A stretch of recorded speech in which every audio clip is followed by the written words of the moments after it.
Ministério do Turismo apresenta Pra querer, pra aprender, Amazônia das Palavras. Homenageado Milton Ratum. Acompanhe agora a live de lançamento do Amazônia das Palavras, segunda edição, com a educadora Fernanda Kopanax, professor José Bessa e mediação de Beth Bulara. Patrocínio: Cigás, Companhia de Gás do Amazonas, Governo Federal, Ministério do Turismo, Secretaria Especial da Cultura, Lei de Incentivo à Cultura. Apoio Cultural: Acapulco Filmes, Secretaria de Cultura e Economia Criativa, Governo do Amazonas, Fundação Rede Amazônica. Classificação livre. Olá, hoje nós estamos iniciando mais uma edição do Amazônia das Palavras, a segunda edição. Esse é um projeto que começou e que presencialmente foram 28 dias dentro de um barco navegando pelo Rio Negro, Rio Amazonas e pelo Rio Madeira, parando nas cidades, em 8 cidades das margens desses rios, levando oficinas e palestras e espetáculo circense para essa população. As oficinas e as palestras também foram feitas nas escolas para a comunidade escolar. E nós estamos aqui para a abertura dessa nova edição, que, por conta das circunstâncias todas, vai ser toda online. Nós estamos com a Fernanda Kopanax, que é a pessoa que idealizou, é a pessoa que faz acontecer o Amazônia das Palavras, junto com o Jurandir Costa, e com o professor José Bessa. O professor José Bessa já esteve presencialmente na primeira edição, fazendo oficina com os jovens, mas também dando aula, espetáculo, sobre a cultura indígena, sobre as línguas. Ele conhece muito bem todas as questões mais importantes da cultura amazônica, e ele é de lá, ele é de Manaus, e também é uma pessoa que vai falar para a gente sobre o homenageado deste ano, que é o escritor Milton Ratum. Fernanda, você quer começar conversando com a gente sobre o projeto? Olá para todo mundo. Eu sou Fernanda Kopanax, uma das organizadoras do Amazônia das Palavras. Bem, eu sou mulher cisgênero, branca, tenho os cabelos encaracolados e negros como o Rio Negro e os olhos da cor do Rio Madeira. Atrás de mim eu tenho uma estante que tem alguns livros, não é como a estante do professor José Bessa, assim, que são milhares de livros. Eu tenho alguns, né? E, bem, assim, é um super prazer a gente estar dando início a essa segunda edição do Amazônia das Palavras. Eu desejo muito que a terceira edição a gente possa estar ao vivo e a cores, né? Que a gente possa estar presencialmente e viver a experiência que nós vivemos no primeiro Amazônia das Palavras, que simplesmente superou todas as expectativas que a gente tinha, pela receptividade das escolas, dos estudantes, dos educadores e educadoras, pela afetuosidade das pessoas recepcionarem os conteúdos que nós levamos e toda uma equipe que envolvia contadores de histórias, escritores, professores também. Então, eu espero muito que numa próxima edição a gente possa estar fazendo essa viagem pelos rios Negro, Solimões e Madeira, ao vivo, para a gente sentir outra vez o calor de todo mundo, para a gente olhar nos olhos de todo mundo, porque isso não se supera o contato humano. Essa edição, a segunda edição do Amazônia das Palavras, ela é possível porque nós insistimos na importância de fazer essa segunda edição. Todo mundo sabe que as condições que nós nos encontramos ainda, infelizmente, apesar da gente ter dados mais que nos deixam um pouco mais menos angustiados com relação à pandemia no Brasil, mas nós não realizamos a segunda edição de forma presencial, em virtude da tragédia que nós temos vivido no Brasil diante da Covid-19. Seria impossível a gente estar presente e colocar em risco as pessoas, os alunos, os educadores, toda a equipe envolvida. Isso não coaduna com a ciência, não coaduna com o projeto em si, que é a educação, né? Que a gente trabalhar a educação. Então, nós mantivemos, nessa segunda edição do Amazônia das Palavras, as atividades muito na mesma linha que nós fizemos na primeira edição. Então, nós vamos ter oficinas, nós vamos ter aula-espetáculo com o Ailton Krenak, nós temos o nosso homenageado, que vai fazer uma aula magna, que é o Milton Ratum. Nós temos o espetáculo circense também com o Diego Gamarra, e nós temos esse ano, nessa segunda edição, nós temos o lançamento do nosso filme, da experiência que nós vivenciamos na primeira edição, e temos também o lançamento do nosso livro, Amazônia das Palavras. Então, todo mundo vai poder ter acesso online, de forma virtual, na verdade, a todo esse conteúdo, e queria dizer que esse conteúdo vai ficar disponibilizado ad infinito, vamos dizer assim, para que os educadores, os alunos possam acessar esses conteúdos no momento em que eles desejarem, a partir do momento que essas aulas forem sendo colocadas no nosso canal do YouTube, do Amazônia das Palavras. Então, as pessoas vão poder acessar isso de uma forma muito livre. A ideia da gente é essa mesmo, não estabelecer um limite. Olha, o Amazônia das Palavras começa dia 16, agora de novembro, vai até o dia 17 de dezembro, mas todo o conteúdo vai ficar de forma virtual nos nossos canais, para que as pessoas possam acessar livremente quando desejarem, né? Eu acho que basicamente é isso, Beth.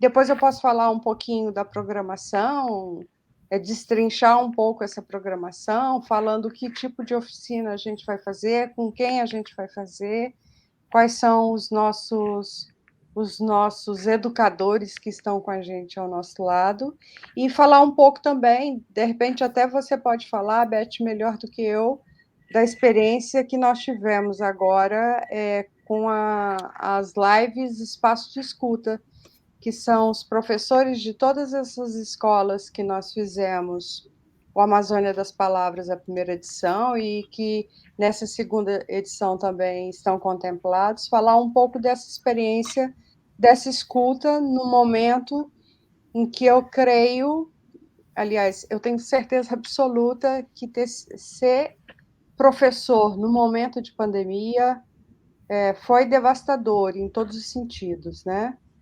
Da ausência do contato com os alunos, das perdas, das pessoas que não estão mais conosco, enfim, foi um momento que não tem sido fácil, é um momento difícil.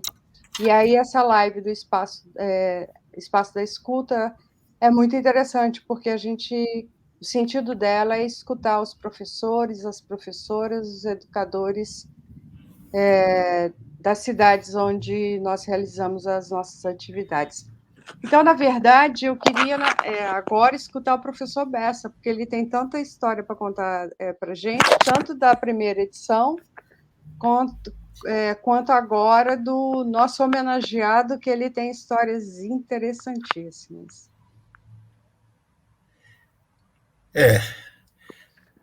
Bom, vamos lá, então. A experiência de participar desse projeto Amazônia das Palavras foi algo assim maravilhoso. Eu sou amazonense, mas essa viagem pelo Rio Madeira me ajudou enormemente a conhecer mais profundamente a realidade amazônica. A gente começou por Manaus, sempre em escolas, sempre na periferia e sempre com crianças e às vezes jovem um pouco, né, adolescente. E na minha oficina eu estava encarregado de contar histórias indígenas para essas crianças. E para mim foi um teste assim muito interessante também, porque olha, mesmo o interior da Amazônia, a televisão entrou lá, a internet, e eu me perguntava até que ponto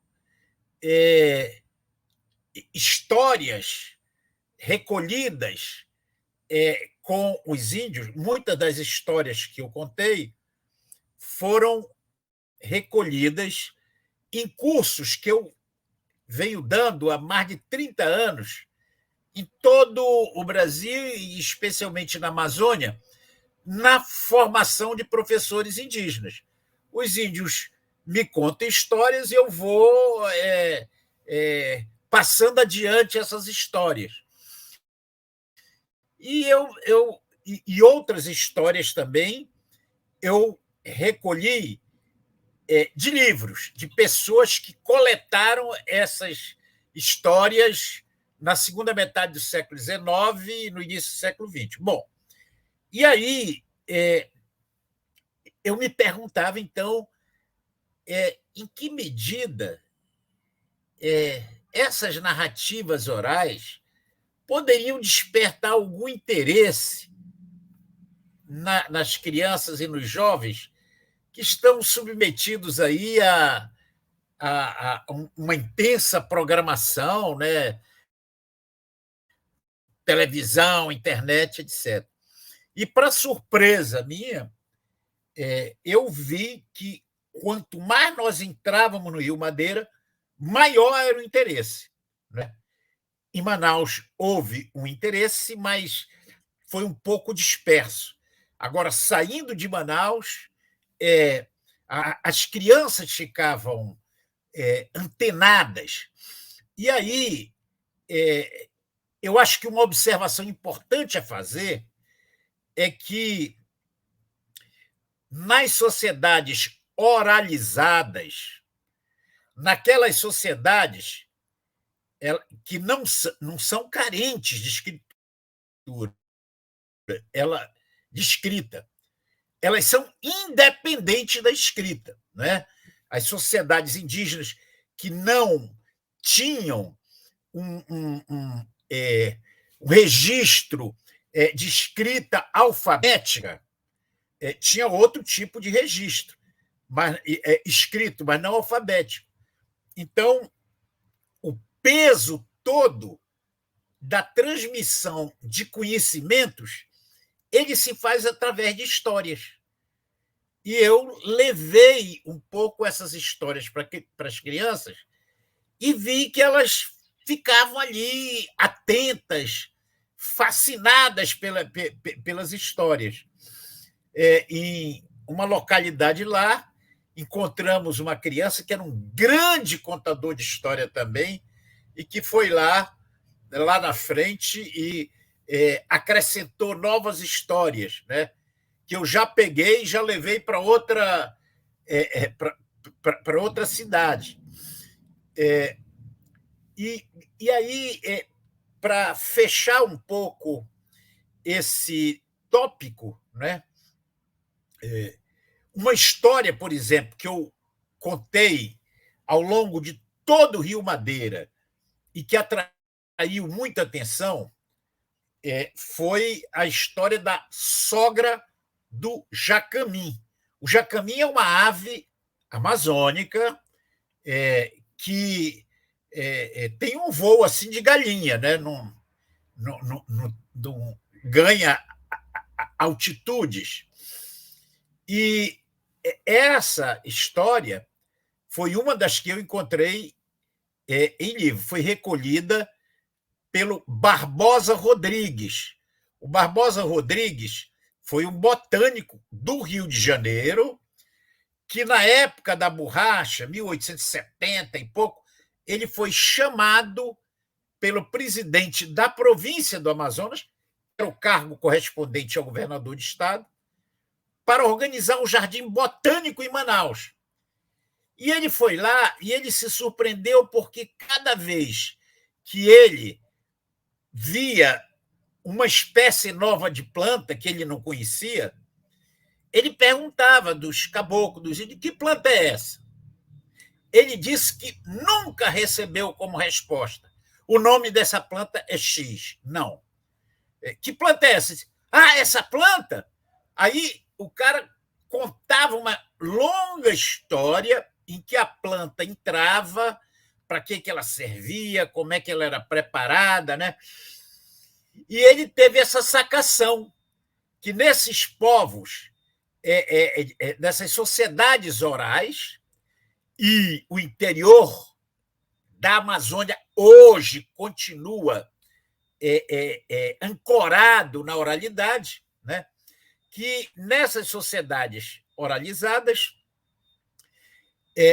o papel que não tem.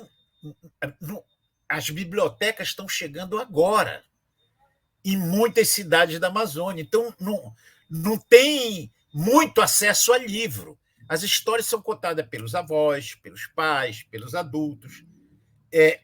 Ele teve a sacação de que, nessas sociedades, essas narrativas são o livro, são a enciclopédia. E aí o exemplo do Jacamim, da sogra do Jacamim. O Jacamim estava no terreiro, ciscando ali, comendo uma sementinha aqui, um inseto. E aí, na história, já está dizendo qual é o hábito alimentar do Jacamim. Né? O contador não para. Olha, preste atenção que este é o hábito alimentar do Jacamim. Ele vai contando a história, mas o conhecimento vai sendo passado. Diz, não, então, o Jacamim estava ali no terreiro, e aí a sogra dele, que estava na janela vendo tudo, com aquela sinceridade que as sogras têm, né? E ela disse: meu genro, você é feio, você é muito feio. Aí ela diz: essa cristazinha ridícula na cabeça, essas pernas compridas, essas asinhas curtas, e ela vai descrevendo. Então, numa aula, você diz: olha, vamos descrever o Jacamim. O Jacamim é assim, assim, assado. Não. A história vai contando e as pessoas não têm consciência de que está dando as características do Jacamim, mas está. As pessoas estão interessadas na história e elas aprendem com isso. E aí a sogra disse: olha, mas fica tranquilo que você vai ser a ave mais linda da floresta. Eu vou buscar beleza para você. Aí ela entra na floresta com um saco. Beleza, cadê você? Beleza. O Irapuru canta. Ela pega o Irapuru, o canto do Irapuru, e bota no saco. Aí o roxinol passa com aquele olhar meigo. A sogra diz: que olhar lindo. Pega o olhar do roxinol e bota no saco. E assim por diante. Olha só. E cada pássaro, cada ave que a história menciona, descreve cada pássaro ali, né? Suas características. E aí a sogra leva e diz para o Jacamim: olha, vai tomar banho e coloca todas essas coisas que você vai ser a ave mais linda da floresta. São muitas aves que ela vê. O Jacamim vai, a água do igarapé estava deliciosa, ele demora. Quando ele sai, que ele procura o saco, tinham roubado, não estava mais. Aí ele sai nuzão, quando a sogra vê aquilo, diz: "Ô, coisa feia, cadê? Cadê as coisas bonitas que eu te trouxe?" Ele disse: "Roubaram." "Tu, além de feio, tu é abestado", ela disse, né? E aí ela pega o genipapo, que é o que dá a cor preta, esfrega no Jacamim, por isso que o Jacamim é preto, não é? Ela diz. Então, o que o Barbosa Rodrigues diz? E essa história, como essa, são centenas. Eu contei algumas dezenas, mas eu estou citando essa para dar uma dimensão do que foi essas oficinas de contação de história, né? Porque, na verdade, essa história é um tratado de ornitologia da Amazônia. Como é que a gente ensina nas nossas escolas? Olha, hoje nós vamos ver os pássaros da Amazônia, tal pássaro pertence à família tal, e às vezes fica uma coisa meio chata.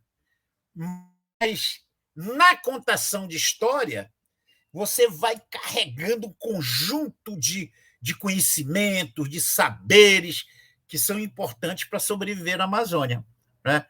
Então, é isso. Quer dizer, essa oficina foi um pouco essa tentativa de retomar essas histórias amazônicas, a maioria delas indígenas, né?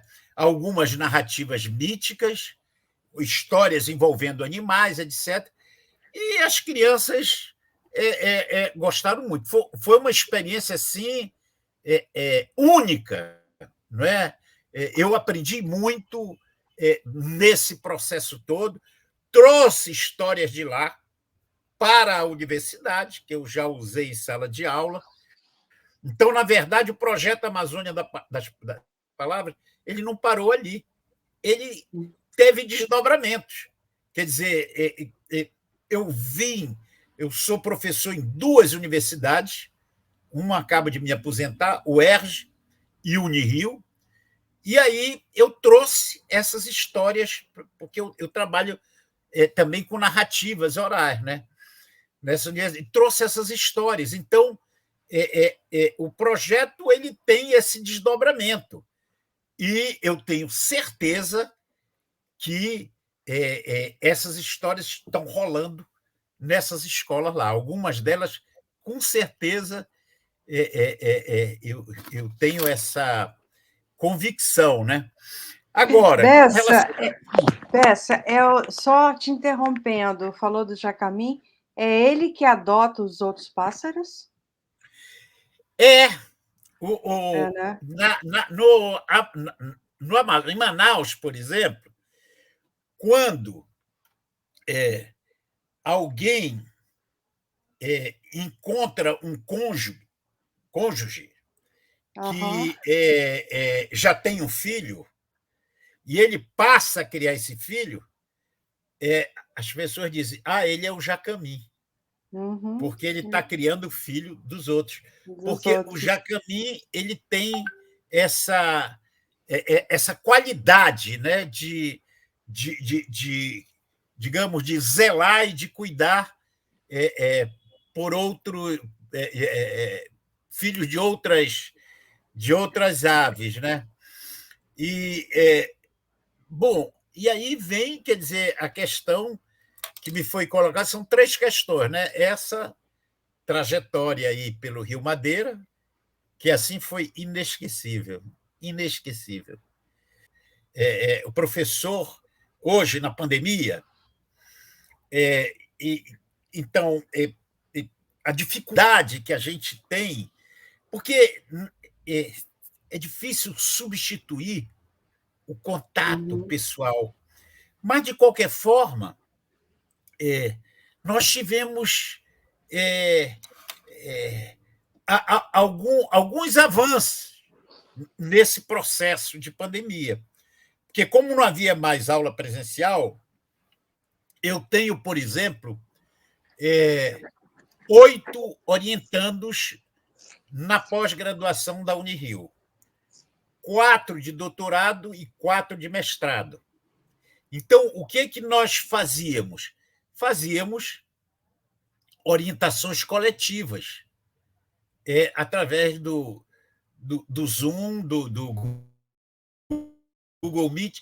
Fazíamos essas reuniões coletivas, onde, na verdade, o meu papel de orientador ele passou a ser compartilhado com os demais alunos, porque todo mundo começou a dar palpite. No presencial, era eu e o aluno ali. A gente sentava, eu lia o texto que ele escreveu, digo, olha, está bom assim, mas teria que ler isso, isso, aquilo, dava as desorientações necessárias. Né?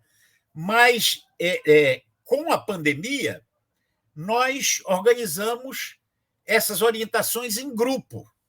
Então, houve um ganho aí interessante. Né? Então, algumas perdas, com certeza, mas alguns ganhos também. Isso na universidade, porque, por exemplo, a situação... Eu tenho 3 netas e a situação na pandemia foi muito... Eu tenho uma neta em processo de alfabetização. E aí é terrível. A professora é maravilhosa, professora de uma das netas, mas com 25 alunos na internet, as pessoas com dificuldade de acesso no celular. A minha neta tinha o computador aqui, né? E eu assistia algumas aulas dadas pela professora. Agora, é muito difícil, porque não pode dar aquele atendimento pessoal que é necessário. Eu espero que essa segunda versão da Amazônia das Palavras ela aproveite o que existe de positivo nesses encontros virtuais, porque tem, né? Que a gente possa aproveitar o máximo. Eu aí, confesso último... que eu acho mais difícil também, Bessa, entendeu?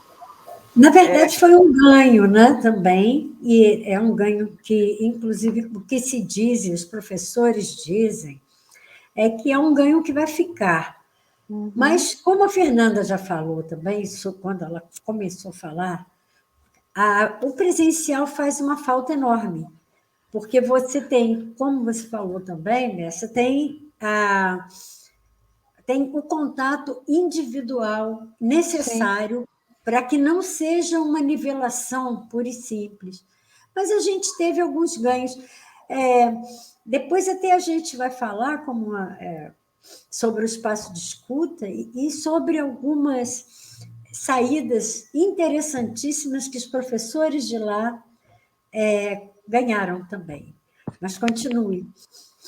Então, para fechar aqui a minha parte, o último tópico seria uma referência ao homenageado desta edição da Amazônia das Palavras, que é o nosso magnífico escritor Milton Atum, amazonense, como eu, né?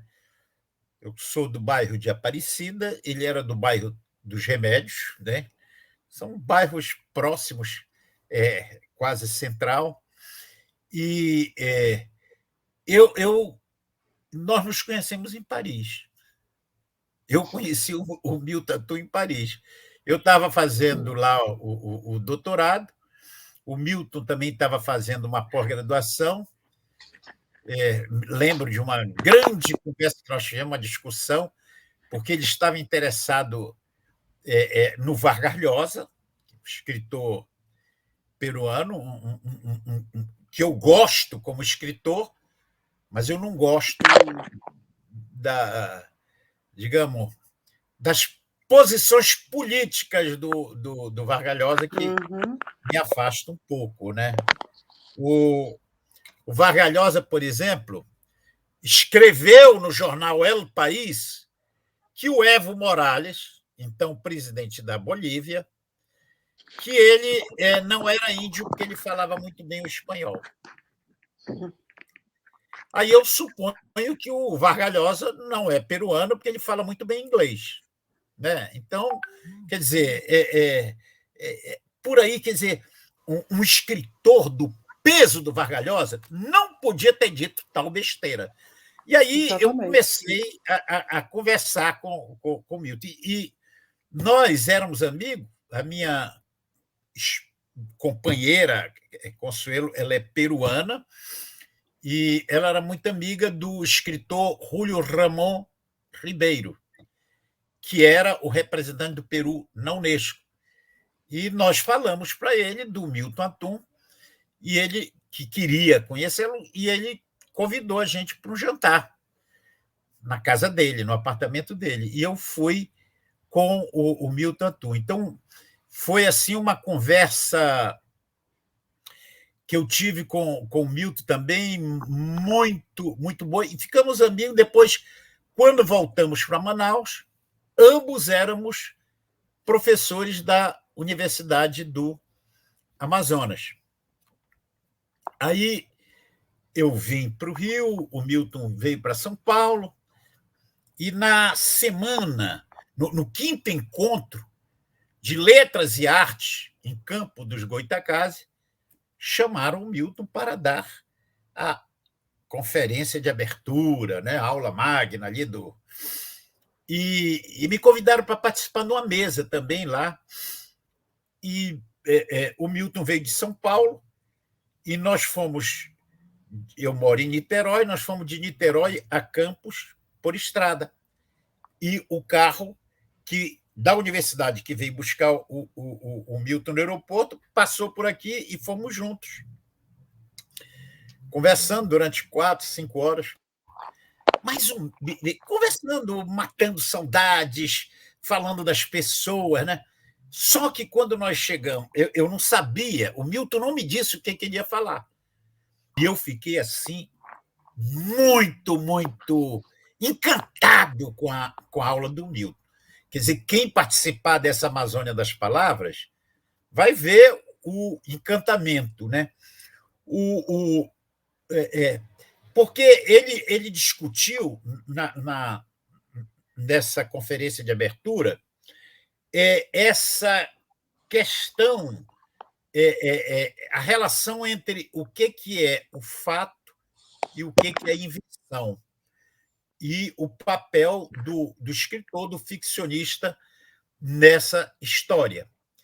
E aí ele contou essa história que eu fiquei assim hipnotizado por ela.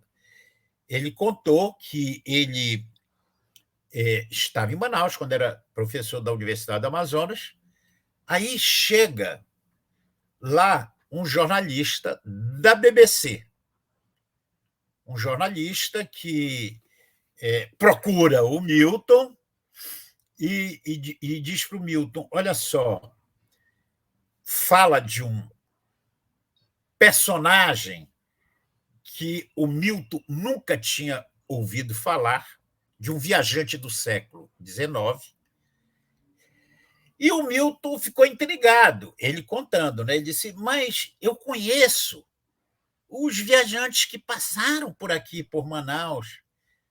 E o jornalista da BBC disse para ele: não, mas acontece que esse jornalista, que esse viajante, ele era gay na época da Rainha Vitória, e ela reprimiu, e eles apagaram tudo. Agora, eu trouxe... Aí ele mostrou uma gravura. Eu consegui uma gravura nos arquivos de uma cachoeira, né, onde esse viajante foi morto por um índio Passé. Mostrou a gravura para o Milton e disse: onde é que a gente pode encontrar essa cachoeira? Pô, Manaus mudou muito de o cara teria passado em 1850, né? Isso era mais de 130, 140 anos depois. E Manaus mudou muito. Aí o Milton disse que saiu procurando as cachoeiras de Manaus com o jornalista da BBC. Foram na Cachoeirinha, foram no Mindu, que são ainda aqueles vestígios daquela cachoeira. Quando chegaram em São Jorge, o cara deu um grito: não, foi aqui, olha aqui a gravura. E, apesar das mudanças, dava para observar as pedras. Aí disse: foi aqui que o índio Passé matou. Eu vou fazer uma tomada aqui para a BBC. Aí o cara faz uma tomada para a BBC, o câmera lá filma, foi aqui que...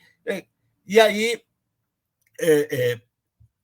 o cara gostava de uma cachaça. O Milton disse que foi para um restaurante de peixe em Manaus, o Canto da Peixada, comer um peixe. O cara tomou umas e outras, aí foi direto para o hotel. Ele tinha que viajar de manhã cedo para nunca mais se viram. Passaram anos. 5 anos depois, o Milton disse: puxa, eu queria retomar essa história. Aí o Milton tinha uma amiga que vivia em Washington, e a Biblioteca do Congresso Nacional dos Estados Unidos tem tudo que foi publicado. Eles têm ali Aí o Milton pediu para ela ver, deu o nome do cara, e ela não encontra nada. Não encontra nada. Aí ele disse: puxa, o apagamento foi realmente total. Mas eu vou procurar esse jornalista. O Milton tinha uma viagem para Londres, foi a Londres, foi à BBC e perguntou pelo jornalista. Disseram: não, ele não trabalha mais aqui. Não, ele bebia muito. Está numa televisão privada aí, pequena. Deu endereço. O Milton foi lá, encontrou por aqui. Aí foram para um barzinho, e o Milton perguntou do cara, disse: escuta, de onde, como é que eu consigo dados sobre esse viajante? Como é que você conseguiu? Aí o cara assim riu e disse: Milton, eu não te contei, não? Ele disse: o quê? Ele disse: esse cara não existiu, Milton. Eu inventei. Aí o Milton disse: mas como você inventou, cara? Se eu vi a gravura. Ele disse: Milton, essa gravura é do Wallace ou do Bates, um dos dois ingleses que viajaram em 1850 da Amazônia. Eu retirei de lá e, a partir dela, eu inventei a história.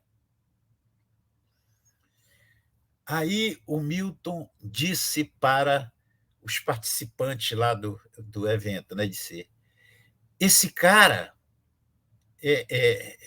nunca existiu, mas existiu a partir do momento que o jornalista inventou e me contou, e ele existe agora que eu estou contando para vocês. Ele existe, nesse sentido, ele é real, né?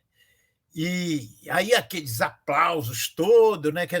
E eu ali saí como louco. Quando eu vi, eu saí pelas salas de aula, minhas turmas todas: pô, Milton, olha só o que ele contou. E fui relatando as histórias do Milton Tatum para discutir essa relação ficção e realidade. E aí eu fui, um mês depois, a Brasília, encontrei o Tiago de Mello, que foi o homenageado na primeira edição da Amazônia das Palavras. Somos amigos, e o Tiago estava no hotel em Brasília. Aí eu fui, assim, na empolgação. Eu não falava de outra coisa, né? Oi, Tiago, todo mundo. Tiago, olha só o que o Milton contou. E aí o Tiago me olhando com riso irônico, assim. Aí o Tiago disse: Dessa, o Milton não te contou? Eu disse: o quê? Ele disse: essa história nunca existiu. Não existiu esse jornalista, não existiu esse cara. É tudo invenção do Milton. Eu achei mais genial ainda. Aí vou para a sala de aula: olha, o Tiago disse isso. Aí Na UERJ, uma aluna perguntou: mas, professor, evidentemente brincando, gozando, porque ela conhece a poesia do Tiago de Mello. Mas, professor, e esse Tiago de Mello existe? Né? Então, é um pouco essa coisa, né, da relação. No meu artigo, eu abro com uma citação do Jorge Luis Borges, que é um gênio, né, da literatura argentina, que ele diz: a literatura não é outra coisa senão uma mentira que diz a verdade. É uma mentira que diz a verdade. Quer dizer, muitas vezes essa mentira chega muito mais perto da realidade do que um relato burocrático. Né? Então, eu espero que os participantes dessa segunda edição se deliciem, se encantem com o Milton Atum. Vou fazer uma pergunta agora que veio para vocês dois. Durante a pandemia, e aí eu vou fazer um pouco com base no que eu vivi durante os momentos mais críticos da pandemia. Eu acho que o que me deu, de alguma forma, carinho, muito carinho, foi a literatura. E aí, assim, eu li coisas muito bacanas, assim, muito que moram dentro da gente. Eu vi essa semana, a gente é literalmente os livros que a gente lê, né? Qual foi, Bessa, um ou dois, não sei, quais foram os livros que durante a pandemia você leu e que diz: ainda bem que o livro existe, entendeu? Ainda bem que eu estou sendo acarinhado nesse momento tão trágico e tão doloroso por esse livro, por essa literatura. Qual foi? Olha aqui.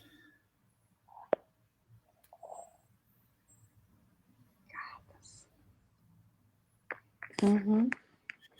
As cartas do Júlio Cortázar, que na conversa que eu tive com o Milton, eu queria convencê-lo a centrar a pós-graduação dele no Cortázar e não no Vargas Llosa. Né? O Cortázar é um escritor argentino.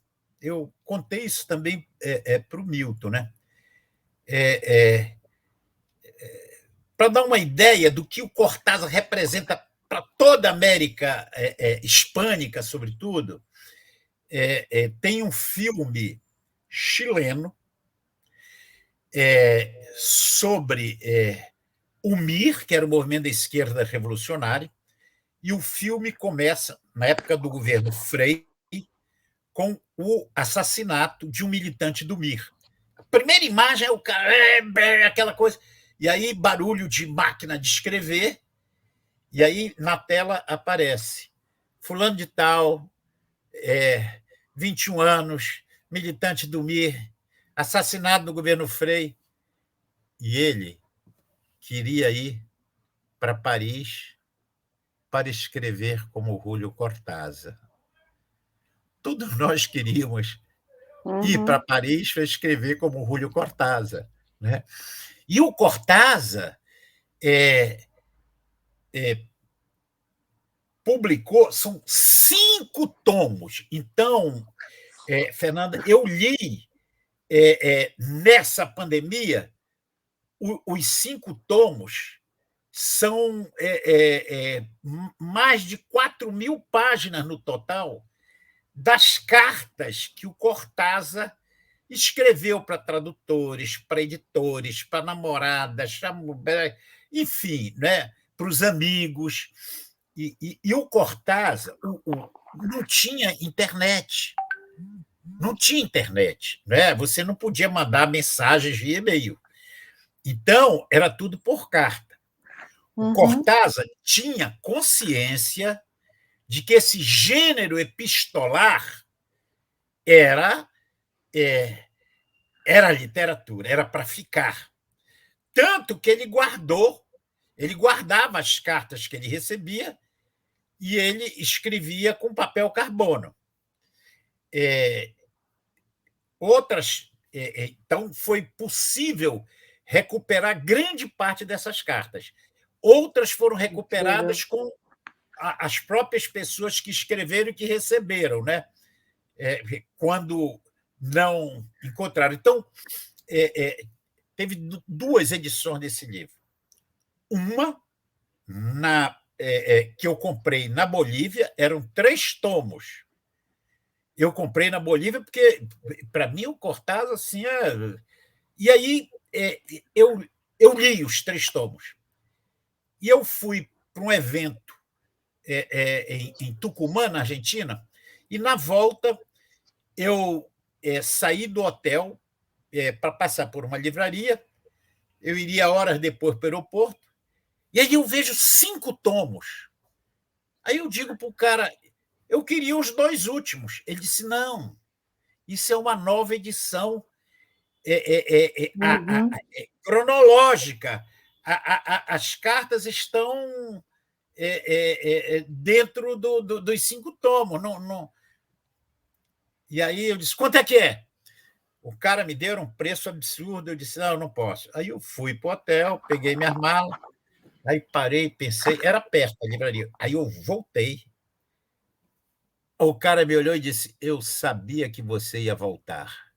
Está querendo comprar? Eu digo, Aí eu comprei os 5 tomos. E foi isso que eu li na pandemia. Eu acompanhei um pouco a trajetória do Cortázar desde 1930 e pouco, quando ele foi nomeado professor no interior da Argentina. E eu, que tenho uma admiração tão grande pelo Cortázar, eu fiquei feliz porque, enfim, tomei um distanciamento crítico na relação dele com o mundo do interior. Ele, nas cartas dele, ele diz muito portenho, né? Muito metropolitano. Ele diz, aqui não tem a menor marca de inteligência.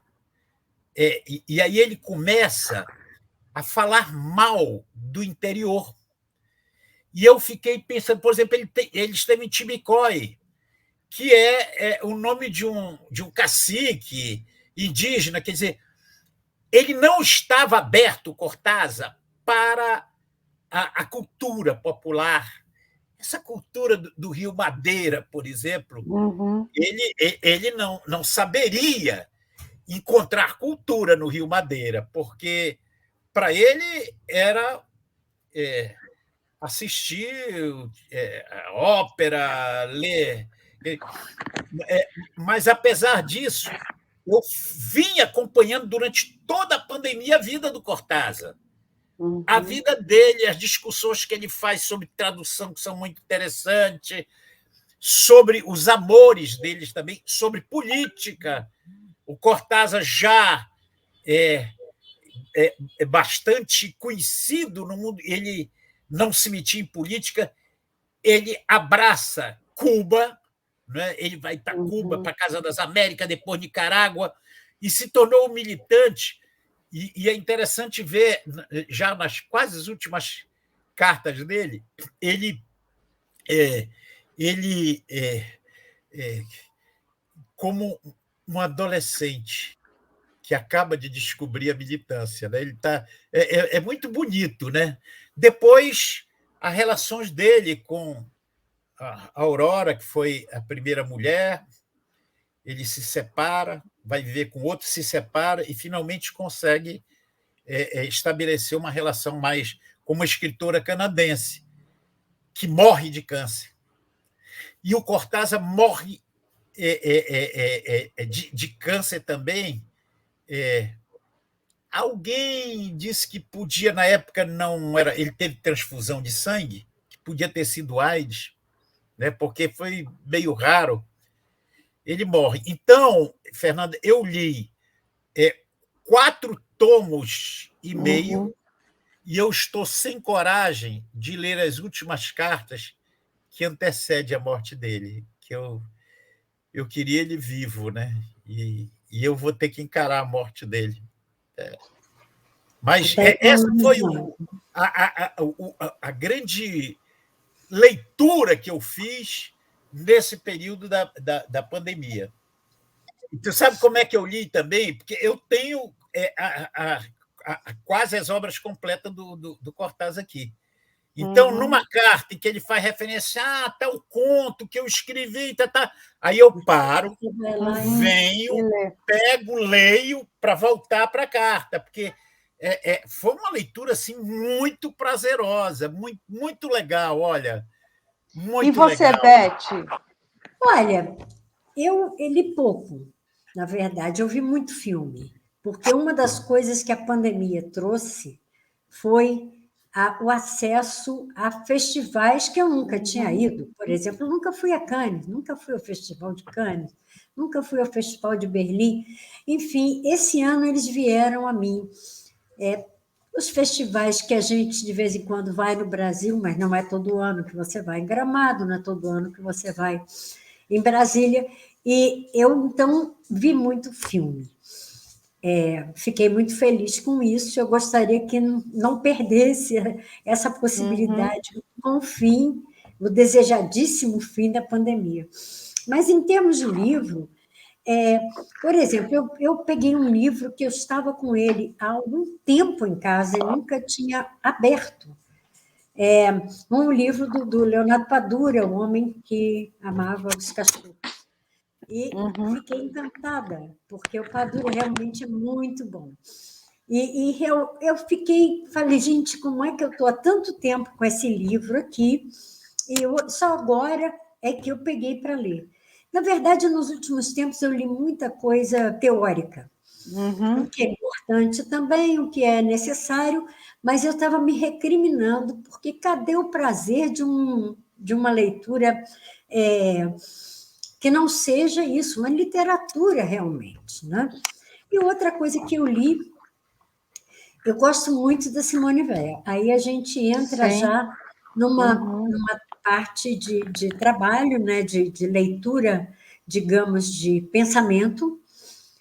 E eu trouxe um livrinho dela que chama Não Recomecemos a Guerra de Troia. Eu estava lendo várias coisas dela e o Não Recomecemos a Guerra de Troia, eu tinha começado a ler e tinha parado. É um livro muito pequeno, mas profundamente interessante, porque ela faz uma leitura da Ilíada, e, por extensão, da Odisseia também, com a chegada do patriarcado. Ou seja, na verdade, ela coloca Homero como sendo aquele que vai criar os heróis do patriarcado. Ou seja, uma mulher, a Guerra de Troia foi causada, né, por uma mulher que larga o marido para ir viver com outro homem. E isso era uma coisa insuportável, tão insuportável, que os grandes reis os grandes reis da Grécia, de todos os estados da Grécia, vão atender ao chamado. Não sei se é para recuperar a mulher propriamente, mas de alguma forma, destrói-se uma cidade por causa da propriedade da mulher. É uma visão bastante interessante a que ela coloca.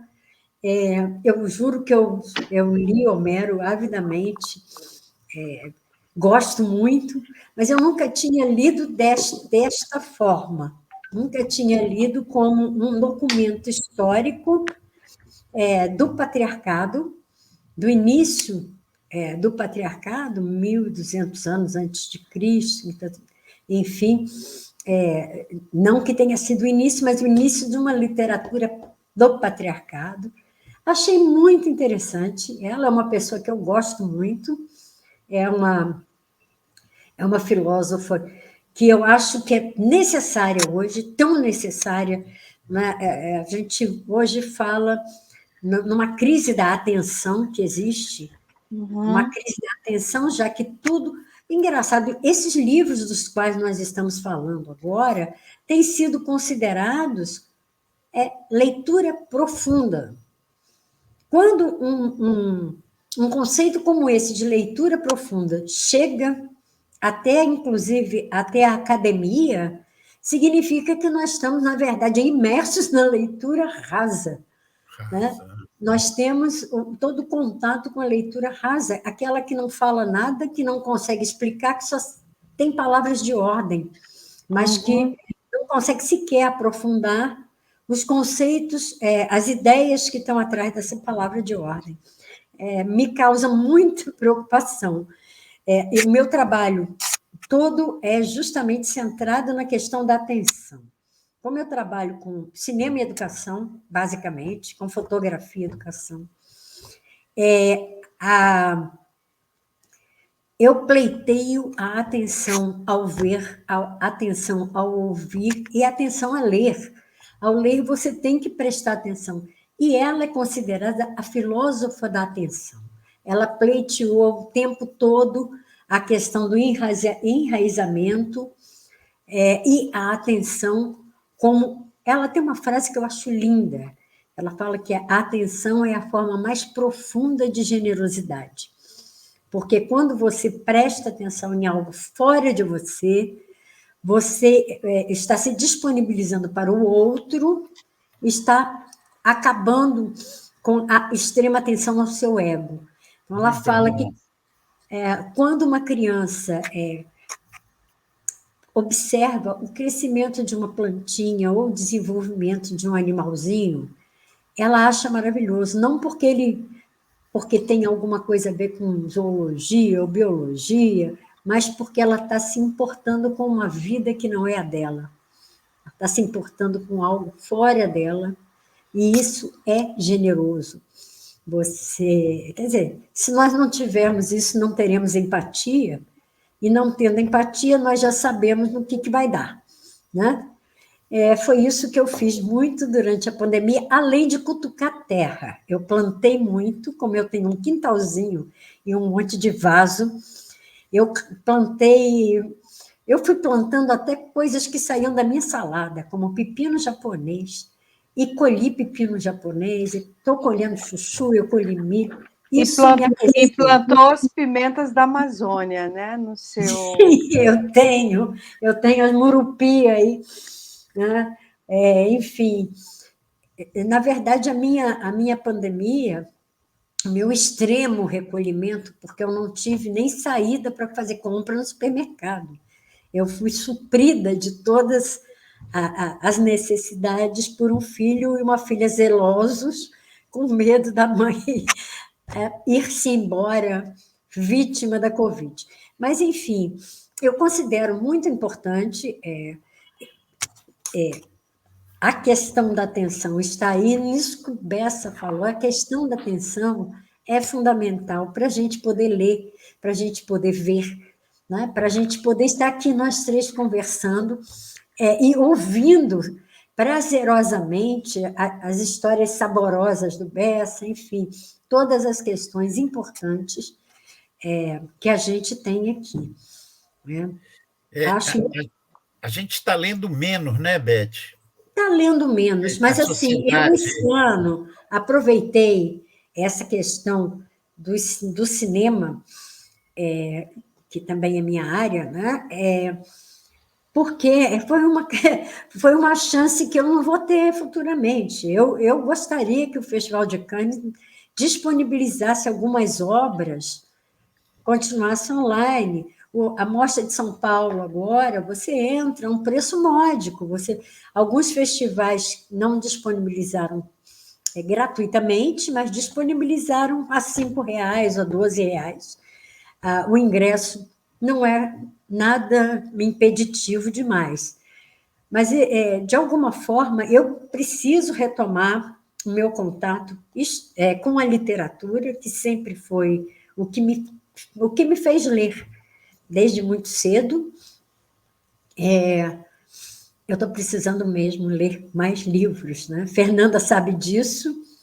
Fernanda me gostou 2 livros, quando a gente conseguiu estar junto, ela falou, leia isso, e é o que eu vou fazer. Pretendo passar esse fim de ano, assim, esse resto de ano, lendo livros de ficção. Né? Eu Agora, queria saber o que a Fernanda leu. Mas só para você leu, Fernanda? menos de um minuto, olha aqui. Último Round, do Cortázar. É um livro de 2 andares. Olha aqui. A parte de baixo e a parte de cima. Fantástico, Então, fantástico. na verdade, tem muitos Fantástico. livros aqui, porque você pode ler só o térreo e depois o primeiro andar, ou você pode ir subindo escada, ler 5 páginas do térreo, aí vai para a primeira e vai combinando. Então, são diferentes livros, né, que Cortázar gostava muito dessa. Muito bom. Meio jogo da amarelinha, com outro formato. Exatamente, o jogo da amarelinha com outro formato já. Muito bom. Mas, É bonito esse formato, né? É lindo. A tag que tem ela, quando chega o livro do mês dela, tem o pós-fácil e o prefácio. E eles são ao contrário, é muito legal, assim. Eles não são na ordem como a gente está acostumado, e eu acho isso muito bonito, assim. Literalmente é o prefácio e o pós-fácio, né? Eu tive fases diferentes na pandemia de leitura, né? Eu começo de um jeito e termino de outro, né? Eu comecei, como a Beth, lendo livros mais técnicos mesmo.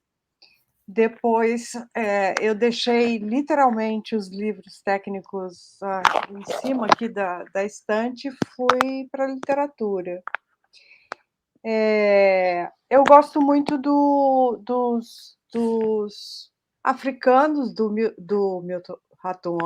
Gosto muito do Mia Couto, gosto muito do Água Luz, então eu sempre leio alguma coisa deles. Eu li muita ficção mesmo, mas tem 2 livros que me impactaram muito. Um livro chamado Minha Vida de Rata, agora eu não vou me lembrar exatamente o nome da autora. Foi muito desestruturante o livro, assim, muito impactante essa história, que é uma história passada nos Estados Unidos altamente racista, né? Agora teve um outro livro que eu amei, que eu achei muito legal, que eu fiz um link com a pandemia, inclusive, com o momento político que o Brasil vive, que é A Polícia da Memória, que é de uma autora japonesa. Gostei muito, muito, muito. E o que mais me impactou no livro é literalmente a perda da memória, assim. A perda da memória e depois a perda de outros sentidos também que a gente tem na vida. O título é A Polícia da Memória? A Polícia da Memória. Eu vou pegar aqui. Eu vou ler, eu quero ler, porque... A Polícia da Memória, Yoko Ogaya. É muito interessante. Ogaya, deixa eu ver, editora, se eu consigo enxergar aqui. Me impactou muito, porque eu estava lendo o livro e estava vivenciando histórias reais do Brasil. Assim, já vou dar o que eles chamam de spoiler, né? Tem um momento no livro que tem um incêndio dentro de uma biblioteca e que todos os livros são queimados. E aí foi justamente, eu estava lendo isso numa quinta-feira, na sexta-feira a Cinemateca pegou fogo. Isso foi muito impactante, assim, porque é como se o livro tivesse saído das suas páginas e tivesse ganhado vida e, ao mesmo tempo, a vida que ganhou a literatura, que a gente estava vendo o que a autora está contando a partir da história dos seus personagens, é o que a gente está vivendo no Brasil, que é a polícia da memória, ou seja, do apagamento de tudo, do apagamento da memória, do apagamento dos passarinhos voando, do apagamento dos sabores. As pessoas, isso vai se apagando ao longo do livro inteiro, mas eu acho que vale muito a pena ler, assim. Acho que foi um dos livros que me impactou muito, A Polícia da Memória. Acho que é esse. A gente estava falando em prestar atenção no outro, né? Então, a Fernanda tinha me pedido para fazer algum relato sobre os encontros que eu tive com os professores das 8 cidades. Acho que a gente queria mesmo... esses encontros são um espaço de escuta, né? E a gente queria mesmo ouvir, né? O fundamental para nós era que a gente pudesse ouvir o que esses professores tinham a dizer, de como eles enfrentaram essa questão da pandemia, de como eles estavam enfrentando agora a volta ao presencial, e não é muito diferente lá do que todos os relatos que eu ouvi aqui do Rio de Janeiro, de certos lugares do Rio de Janeiro, porque a gente sabe que a grande tragédia que a gente tem na educação com relação à pandemia é justamente o fato de que a desigualdade foi radicalizada, a desigualdade aumentou profundamente. A gente tem... não dá para comparar os diversos níveis que a gente tem com relação a essa questão. A gente sabe que alunos de colégios aqui no Rio de Janeiro, citando, como São Bento, como o Colégio Santo...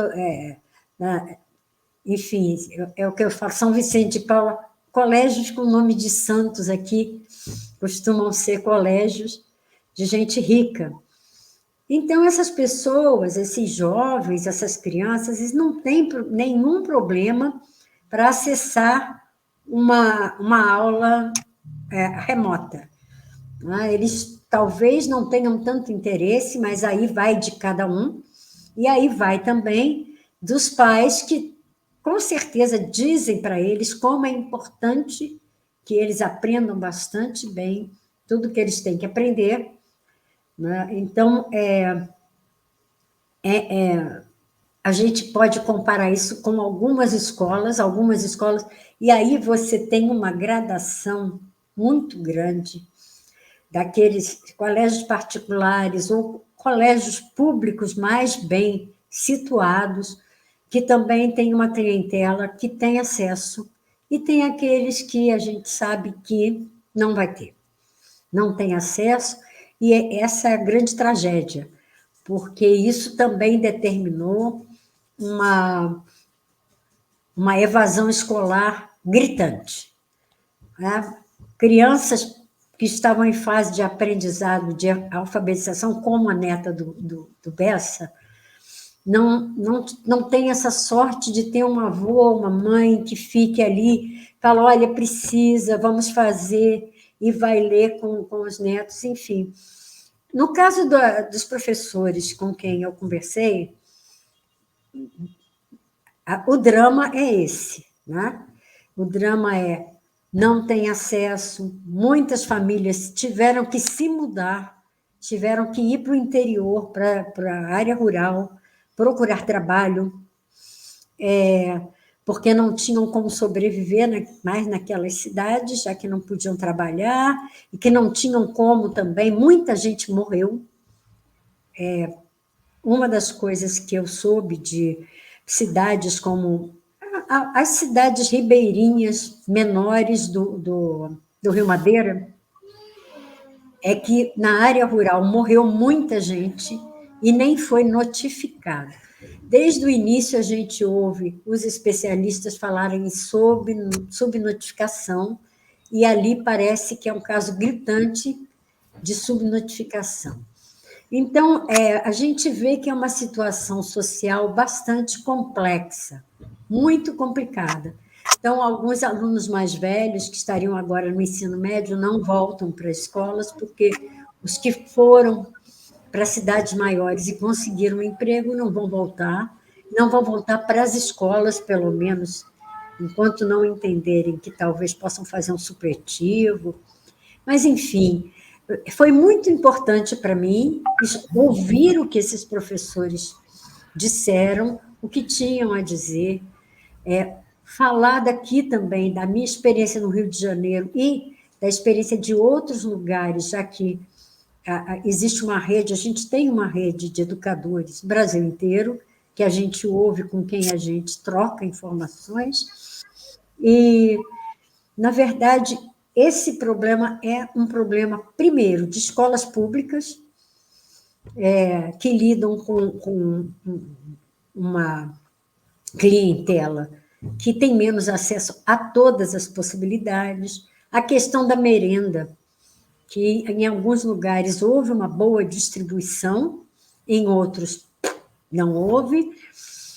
Enfim, eu achei muito importante ouvir, não só isso, tá?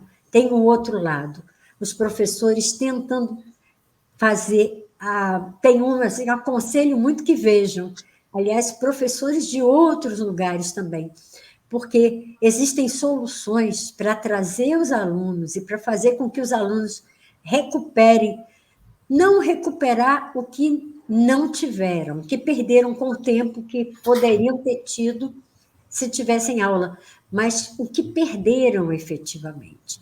Muitos que já tinham alguns conhecimentos, eles perceberam, os professores, que esse conhecimento regrediu. E isso é muito dramático. Mas eles têm feito jogos presenciais, coisas interessantíssimas e divertidíssimas para poder fechar esse buraco. E o que é muito interessante é 1 a 1, porque como as perdas não foram médias, eles estão acompanhando cada criança, cada jovem, para tentar suprir. Eu li outro dia um comentário de um bobo, né? Existem os bobos nesse país, infelizmente, dizendo que agora os professores vão ter que voltar a trabalhar, já que começa o presencial de novo, e eles não têm noção do que estão falando. Os professores tiveram que se reinventar, tiveram que criar conhecimentos, inclusive, para poder fazer as suas tarefas, e, portanto, eles trabalharam o dobro, ou mais do que o dobro, do que trabalham quando é presencial.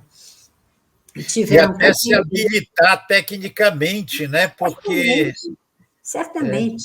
E Tiveram que gastando a aprender. energia de casa. Sim, tiveram que aprender a E lidar essa mistura depois entre o híbrido, o que eles chamam de híbrido, né? Entre o presencial e o virtual, isso é uma loucura. Né? Sim, fazem com que eles tenham que trabalhar 3 vezes mais. Exatamente. E as pessoas que não têm a menor noção do que acontece, mas como todo mundo é especialista em tudo nesse país, fazem uma crítica tão sem noção. Acho que a palavra que a gente pode falar, a expressão que a gente pode fazer por aí são pessoas sem noção, que não têm a menor ideia de tudo que o professor passou e vem passando, porque agora, com a retomada do presencial, em alguns lugares ainda o híbrido, né, não tem noção da tarefa hércule que os professores tiveram e estão tendo. Né? Todo mundo convidado para acompanhar a Amazônia das Palavras, agora a partir do dia 16 de dezembro. E toda a nossa programação está nos nossos canais, tá nas nossas redes sociais, no nosso site, e vai estar disponível para todo mundo utilizar da forma como desejar. Acho que é um super beijo, é isso. O aprendizado dentro daquele barco, como Bessa falou no início, é um aprendizado de múltiplas mãos. A gente fala que nenhum aprendizado é de mão única, né? Então, a gente aprende com os alunos, aprende com todo mundo, mas aquela convivência no barco tem tanta mão para lá e para cá que Muito legal, muito legal. é muito bom. Muito bom. Gente, Então, acho que é isso, gente. Beijo, certo. beijo, beijo. um grande Beijo, beijo, prazer enorme. Tá, tchau. Tchau, tchau. Tchau, gente. Tchau.